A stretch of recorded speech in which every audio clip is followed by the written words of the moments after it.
Predator Badlands. And I reviewed the film. It's a mixed to negative review from me. I gave it a 5.5.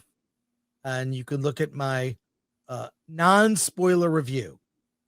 If in this review we will talk spoilers, but before we get to the spoilers, let me just reason the weaknesses of this movie. Elle Fanning's character, Tia, is insufferable.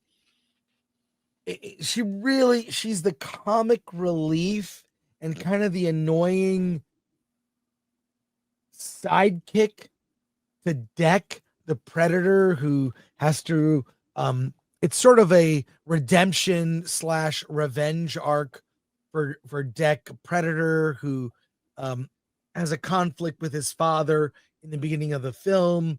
His brother acts as a mentor, and things go awry, and he's off to prove himself to get the Kalisk, this legendary being that even his own father is afraid to capture. He wants that trophy. He runs across this Weyland-Yutani android played by Elle Fanning, Tia, who's been cut in half by this thing, the Kalisk, and in the process learns about this dangerous world that presents some challenges, runs across a cute little being that is kind of follows them along the way. It's like a little kid. I do think some of the action sequences for me were clever. In the back half, we'll talk about it later. But before we get to spoilers, Alan, I want to hear what you think. Yeah. Look, I review a lot of indie sci-fi thrillers. I've seen, I must have seen at least 20 to 30.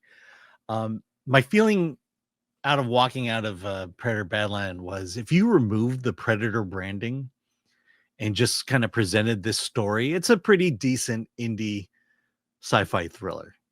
I've seen these stories before. The problem is you put on the Predator branding on it. You are now beholden to Predator lore. You are you have the boundaries of Predator, and now you add aliens to it. And you have a very bad movie because it's not a Predator movie. Not at least the ones I've seen. Even if you include Prey and Killer of Killers, it doesn't follow the formula of Predator. We're now going into the backstory of Predator, and to me, that's just ruins the whole movie, because I'm watching it. I'm saying, okay, I mean, the story isn't awful. Yeah, and so I remember thinking throughout this whole movie about my love of Predator, and saying, this is not a Predator movie. This is not a Predator movie. And it just clouded my entire feeling about just the story and everything laid out. And that's kind of why I kind of, got myself to this point of, look, just remove Predator and you have a decent movie. Spend less than half of the money you spent on this thing.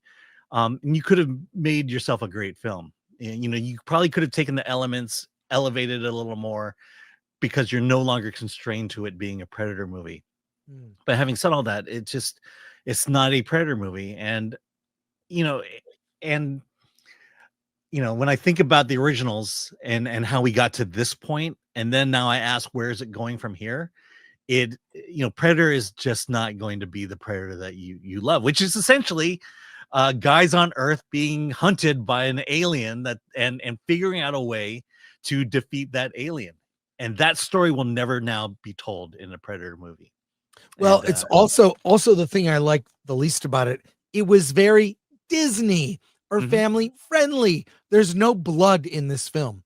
The only blood is the milky white substance that comes out of the synth. Synths are the only thing to get killed in this. Synths and CGI creatures. And let's get into the spoilers. Hold on, let me just say, again, we we're on this theme now today of value. Is this movie worth $20 to see? Is this movie worth $25 to see in IMAX? No, not at all. Maybe a matinee. No. Like I say, mine was mixed to negative. Yeah, don't spend a lot of money on this, please. And then the last thing is I can't remember now. Yeah, okay, I mean that's pretty much it. It's just there's no Let's value get here. into I'm sorry. Okay, I got the last one. The Kalisk. yeah.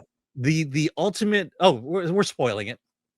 The I got Kalisk. the warning. The Kalisk is protecting. It's a mother protecting its baby. Yeah, they When was the last time you've heard that story? When was the first time you heard that story? That story of a mother protecting a baby has been told from the beginning of film. And I bring it up only to say that there's nothing unique about this movie. The only thing unique about this movie is the CG fight sequences. And there you go. It's very predictable. Yeah. Very predictable. It seems it's very I want to say like Elle Fanning's character Tia, who has a sister, which is basically another synth that looks just like her, except she's more alpha, you know, and she's Tessa. She talks about Tessa like it's and by the way, no bones about it, gay coded all the way. Okay. Am I wrong? I didn't. That's why you laugh. I didn't laugh see that. because you laugh because it's true.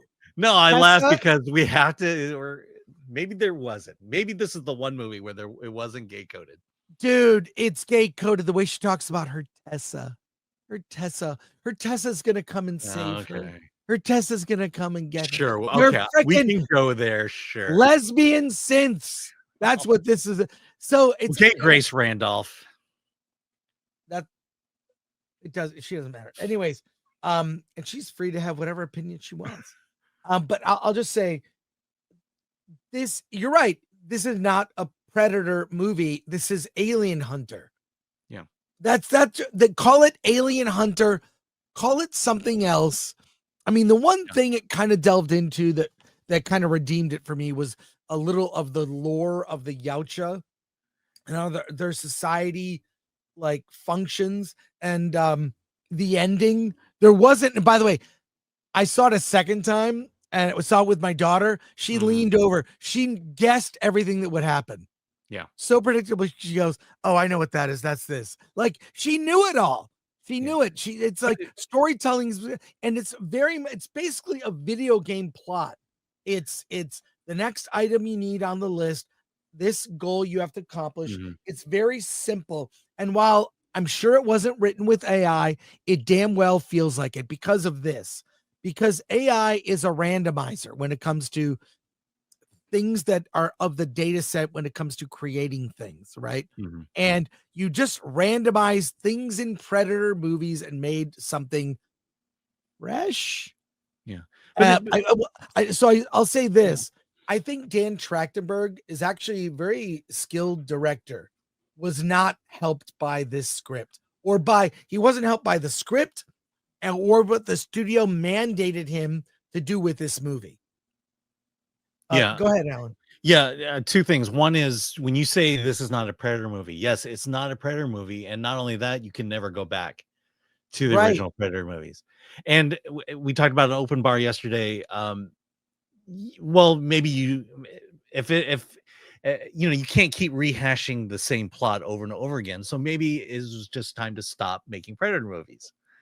The other thing is when you say that AI is a randomizer, not only is AI a randomizer, but I'll say it's a weighted randomizer, meaning it will give more weight to standard plots than it will be to outlier plots. When in a way you want it to kind of go toward the outliers rather than tell the basic story over again. A Predator story, there are three main stories you could have told. It'll randomly pick one of those three versus down the road. And that's, to me, that's also a problem with AI, is that it won't give you something unique. It won't give you something exciting to think about. It'll give you the most the most logical plot point or story point to go on to. That's what we got here. Let me talk about the very ending, and then we'll leave it at that, and I'll take the spoiler warning off. Deck defeats and murders his father in revenge for his father killing his brother. He was going to be culled from the clan. Basically, he's a runt, small, and he was going to be culled. He hadn't even had a chance to prove himself. His brother was training him. His brother refused to kill his Quay, refused to kill Deck, his brother. So he suffered the death of his father. His father killed Quay, and Deck returned for revenge and murdered his own father.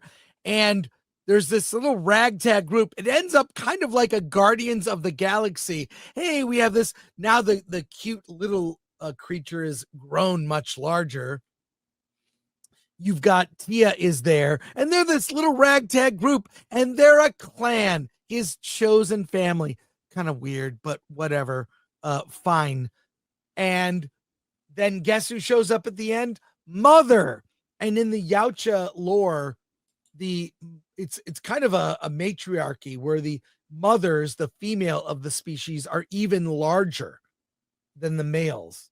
So make of that what you will, but if they had called this Alien Hunter, I'd be fine with it. It's not a Predator movie.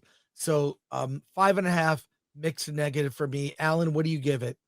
I gave it a 5.